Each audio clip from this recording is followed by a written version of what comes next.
What we do on a national and state level is very simple. We fight to restore and expand Second Amendment rights for all law-abiding people, no more, no less. Our guiding principle is very simple. We don't compromise on our rights, which means that we will not trade one aspect of gun rights for something else. And as the Florida State Director, I primarily operate in Florida to legislate on the state level for better gun rights and the restoration of gun rights. And the biggest thing that we do with that is very simple. We're not going to compromise with the legislature, such as right now we're fighting to get rid of waiting periods, to have adults be under the age of 21 being able to legally purchase and carry firearms again, things of that sort. So we're not going to go to the legislature and say, well, we'll do universal background checks if you give us this. No, our policy is very simple. We want a full restoration of civil rights because that's what gun rights are. And we will not stand by and allow any modification or violation of those rights for all law-abiding Americans. Doesn't matter if they're white, black, Hispanic, gay, straight, they all have the same rights. HB 17 is very simple. Currently under Florida law, there is a mandatory waiting period. There is a carve out that if you have a concealed weapons permit issued to you, you could skip the waiting period.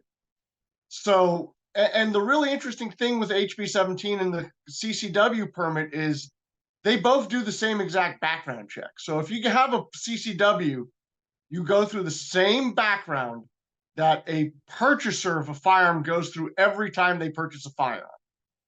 And all HB 17 does is it says that as soon as the background check is cleared when you purchase a firearm, because that's federal law, not just state law, that a background check must be done, that the waiting period is nullified. That, hey, look, the background came back. It says you're good to go. All right, have a nice day. And the reason why that's important is, as Martin Luther King said it best, a right delayed is a right denied. Why is it that someone that jumped through all the arduous hoops still has their rights delayed simply because they didn't pay the state a fee to get a little plastic card in their wallet to say, oh, well, I had an additional background check done? What it does, nothing in terms of reducing crime. And I could say that as a 15-year veteran law enforcement officer, gun owners are the most law-abiding segment of society. So criminals aren't going to sit there and go through all this process to begin with. We want to repeal the under 21 purchase and carry ban. Again, you become an adult when you're 18. You could vote when you're 18. You could serve in the military when you're 18. Under Florida law, you could be a police officer at 19 and enforce laws, but you can't legally purchase a firearm until you're 21. That is an insult to the men and women of our state who take up the oath to serve our country in the armed forces, who take up the oath to become a law enforcement officer, but they're not trusted to exercise their rights that hundreds of millions of other Americans in other states could do. Florida is the only Republican state in the country with an under 21 purchase ban in place. No other Republican state has that. Not Georgia, not Alabama, not Texas, no other Republican state. So for Florida to claim it's the freest state in the union, that is an insult to the hundreds of thousands of law-abiding adults under the age of 21 that have their rights restricted. The counter argument to that is simple fact. One, when Parkland happened, the shooter abided by the 5-day waiting period to take possession of his firearm and went through a background check. That didn't stop him. And you can look at other states too. You can look at New York and California, for instance, that have universal background checks, which means there's no private sales whatsoever. And they have mandatory waiting periods and permitting restrictions that you need a permit to simply own a firearm, let alone carry a firearm. And guess what?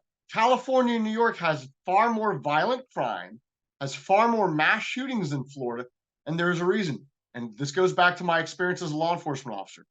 Criminals break the law because here's the shocking news. They're criminals.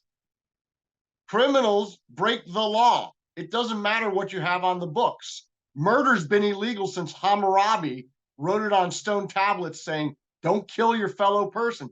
Guess what? People are still doing it.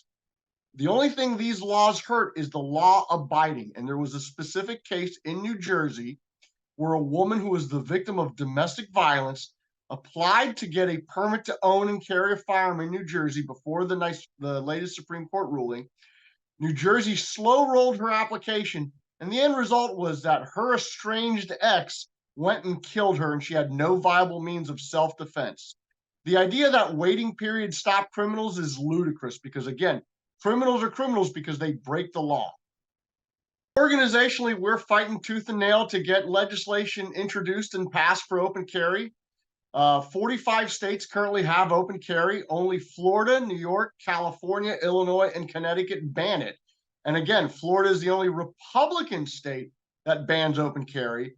And worse, you have Republican lawmakers defending Democrat anti-gun policy specifically created by Janet Reno.